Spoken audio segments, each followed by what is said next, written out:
Լյուդմիլա Շելունց, Խաղողի այգին։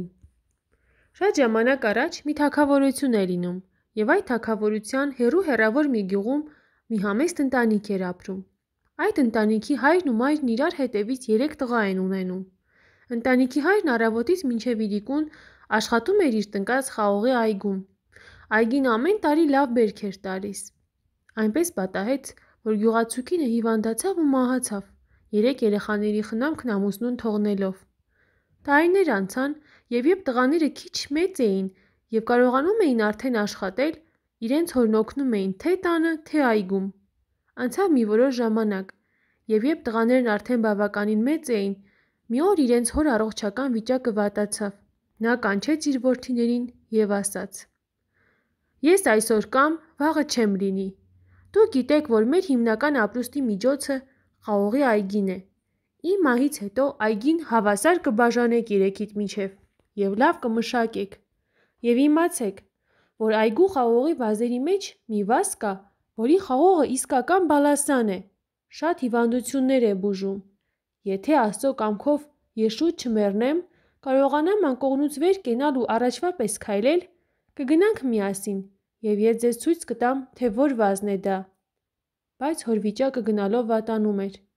Մի քանի օր անց հայրը մահացավ, և տղաներին չհասցրեց ցույց տալ այգու բուժիչ վազը։ Հոր մահից հետո 2 մեծ եղբայրները Խաղողի այգին բաժանեցին 3 անհավասար մասերի, որոնցից փարթամ ու ամենաբերքատու վազերով 2 մեծ մասերն իրենք վերցրեցին, իսկ ամենափոքր ու ամենաքարքարոտ հատվածը խաղողի ընդամենը մի վազով տվեցին իրենց փոքր եղբորը։ Մեծ եղբայրներն ամեն տարի խաղողի առատ բերք էին քաղում, որի մի մասը վաճառում էին, իսկ մնացածից էլ գինի էին քաշում, և այդպես հարստանալով ուրախ ու անհոգ ապրում էին։ Իսկ փոքր եղբայրը շատ էր չարչարվում, միշտ հեռվից սևահող էր բերում, որ լցնի իր ունեցած-չունեցած միակ վազի բնի շուրջը, հողը փխրեցնում ու ջրում, որ վազը չչորանա։ Քրտնաջան ու համառ աշխատանքի շնորհիվ վերջապես վազը բավականին շատ ողկույզներ էր բռնել, և փոքր եղբայրն ուրախացել էր։ Խաղողի ողկույզներն այնքան գեղեցիկ էին, ժպտերես ու համեղ, և այնպիսի հաճելի բուրմունք էին տարածում շուրջ բոլորը։ Մի օր էլ այդ թագավորության մեջ լուր է տարածվում, որ իրենց երկրի թագավորի աղջիկը հիվանդացել է, իսկ թագավորության ամենալավ բժիշկներն անգամ չեն իմանում, թե ինչպես բուժել կարելի է արքայադստերը։ Որպեսզի թագավորի միակ աղջկա կյանքը փրկեն, թագավորի հրամանով խորհրդակցության են հավաքվում բոլոր իմաստուններն ու բժիշկները, որոնք տարբեր բուժական միջոցներ են առաջարկում, սակայն ոչ մի միջոց արդյունք չի տալիս։ Իմաստուններից մեկը թագավորին ասում է, որ մի հին գրքում ինքը կարդացել է, թե կենարար խաղողի մասին, և խորհուրդ է տալիս, որ հրամայի ամեն տեղ փնտրել կենարար խաղողի վազը, և երբ գտնեն, այդ վազի պտուղից տան աղջկան ուտելու։ Իմանալով դա, թագավորը հայտարարում է. «Ով կգտնի ու կբերի կենարար խաղողի վազը և մի ողկույզ կբերի այդ վազից, որ արքայադուստրն ուտի ու ապաքինվի, նրա հետ էլ իմ աղջիկը կամուսնանա»։ Եղբայրներն էլ իմանում են այդ մասին։ Լուրը լսելուն պես մեծ եղբայրը քաղում է սև ու սպիտակ խաղողի ողկույզներ, լցնում մի մեծ զամբյուղի մեջ, ծածկում խաղողի տերևներով և զամբյուղը թևը գցած ճանապարհվում է դեպի թագավորի պալատ։ Դեռ իրենց գյուղից դուրս չէր եկել, երբ անտառի եզրին նրա դեմն է դուրս գալիս մի ալեհեր ծերունի։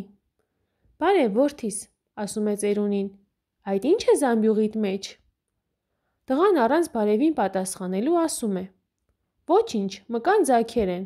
իսկ քո ի՞նչ գործն է այ ծերուկ»։ «Դե եթե ասում ես մկան ձագեր, ուրեմն թող մկան ձագեր էլ լինեն», ասում է ծերունին ու անհետանում։ Մեծ եղբայրը շարունակում է ճանապարհը և վերջապես հասնում է արքայի պալատ։ Դարպասի մոտ կանգնած պահակները, իմանալով տղայի գալու նպատակը, պահանջում են ցույց տալ զամբյուղի միջինը։ Երբ տղան զամբյուղի երեսին շարած խաղողի տերևները հավաքում է,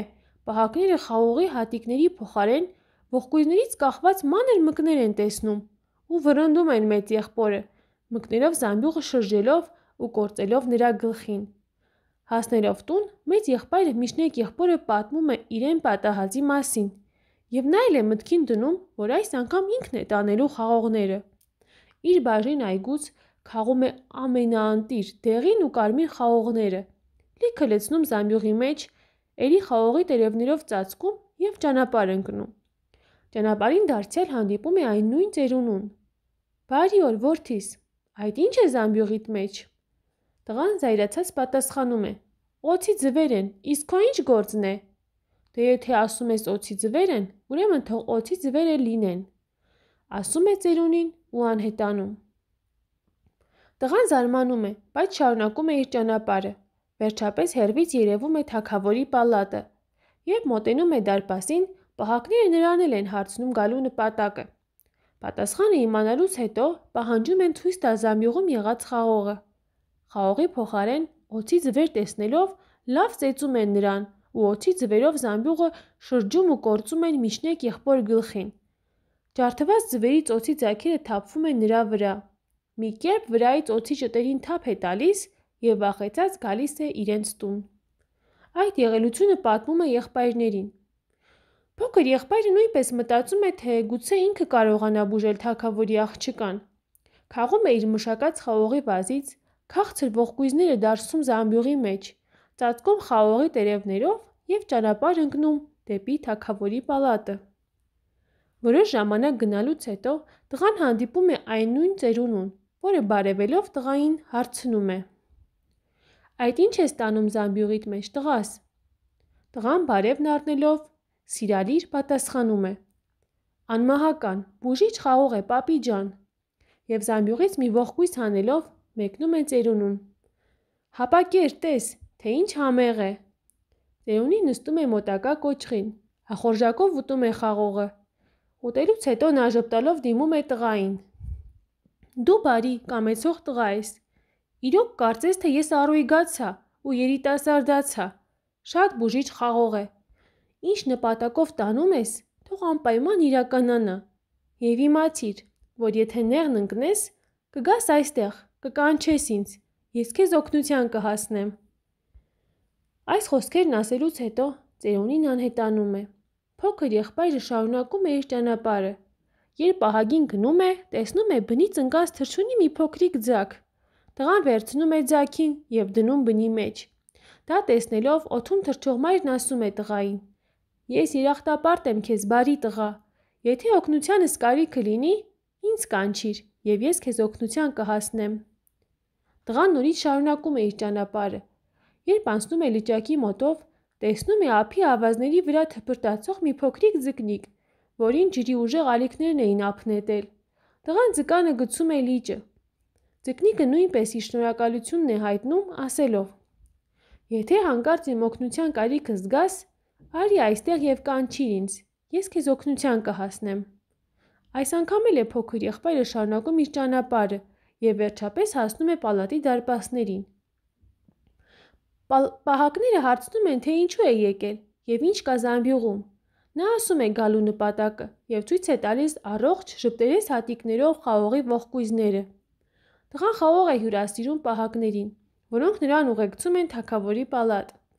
Երբ թագավորը համտեսում է համեղ պտուղներից, հրամայում է, որ զամբյուղը տանեն աղջկան։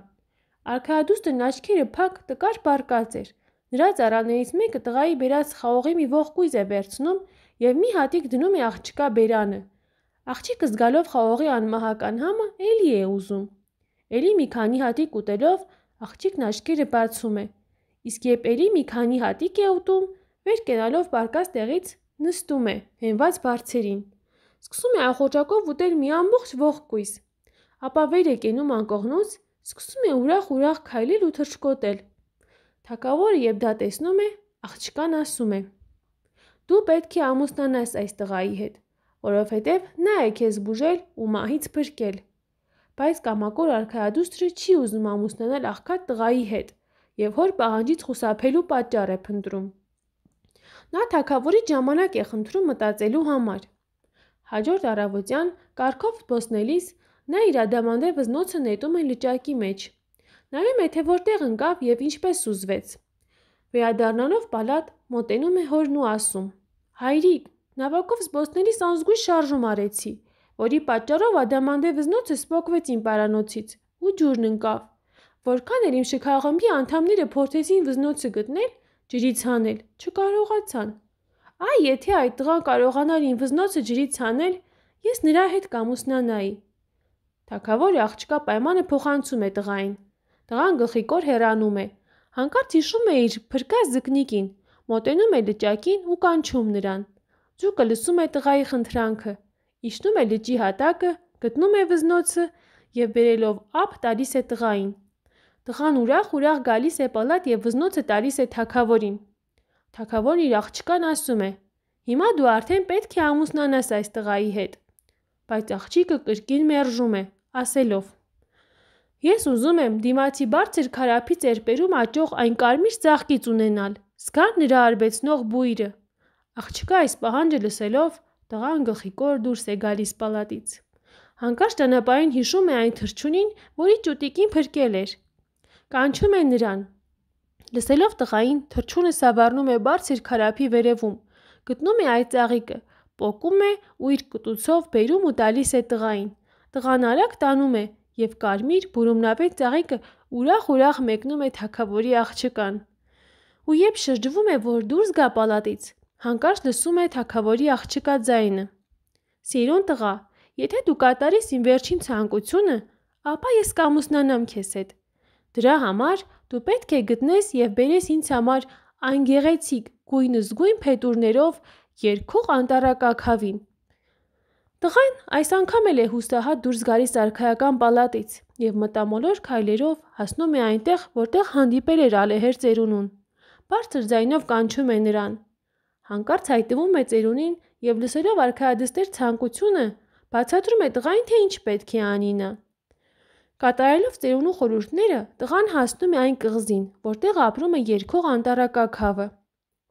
Տղան լսում է նրա ձայնը և հիանում։ Հիշելով ծերունու խորհուրդները, նա կարողանում է բռնել անտառակաքավին և տանում է ու տալիս է արքայադստերը։ Արքայադուստրը շատ է ուրախանում և հրամայում է թռչունին ազատ բաց թողնել իրենց այգում։ Ապա նա ասում է տղային. «Դու արժանի ես, իմ սիրուն, բարի տղա»։ Տեսնելով ու լսելով այս ամենը, թագավորն ուրախանում է։ Նա հրամայում է իր պալատականներին, որ պատրաստվեն մեծ ու ճոխ հարսանիքի։ Շուտով 7 օր ու 7 գիշեր հարսանիք են անում։ Թագավորն իր հարստության մի մասը տալիս է աղջկան, և բոլորն ապրում են ուրախ ու երջանիկ։